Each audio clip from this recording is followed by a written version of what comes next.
Hi friends, இப்போ நம்ம மிளகு சாதம் செய்யலாம் ஃப்ரெண்ட்ஸ். அதுக்கு மிளகு எடுத்துக்கோங்க ஃப்ரெண்ட்ஸ். நம்ம ஃபஸ்ட்டு இந்த முந்திரியை வறுத்து எடுத்துக்கலாம் ஃப்ரெண்ட்ஸ்.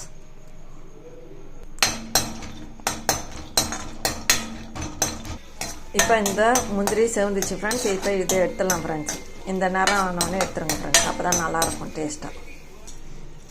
இப்போ நம்ம இந்த நெய்யிலே இந்த மிளகு ஆட் பண்ணிக்கோங்க, சீரகம் ஆட் பண்ணிக்கோங்க. இப்போ இதை லேசாக வறுத்துட்டு எடுத்துடலாம் ஃப்ரெண்ட்ஸ். இதை மிக்ஸி ஜாரில் ரன் பண்ணிக்கலாம். இப்போ இந்த நெய்லேயே நம்ம கொஞ்சமாக கோஸ் நீட்டாக கட் பண்ணிங்க, இந்த குடமிளகாவும் நீட்டாக கட் பண்ணி இதில் ஆட் பண்ணி இந்த நெய்லேயே நல்லா வறுத்துருங்க ஃப்ரெண்ட்ஸ். இப்போ இதுக்கு தேவையான அளவு உப்பு மட்டும் ஆட் பண்ணி கொஞ்சம் வேக வச்சுக்கலாம் ஃப்ரெண்ட்ஸ். இப்போ இது ஆறிச்சு ஃப்ரெண்ட்ஸ். இதை மிக்ஸி ஜாரில் போட்டு கொஞ்சம் பல்ஸில் போட்டு எடுத்துக்கோங்க ஃப்ரெண்ட்ஸ். ரொம்ப நைஸாக இருந்தால் கருப்பாயிடும். இப்போ இது நல்லா வதங்கிச்சு ஃப்ரெண்ட்ஸ். இப்போ இதில் நம்ம ஆறட்டோன்னு சாதம் ஆட் பண்ணிக்கலாம் ஃப்ரெண்ட்ஸ். இப்போ இதை சாதத்தை இதில் ஆட் பண்ணிக்கலாம் ஃப்ரெண்ட்ஸ்.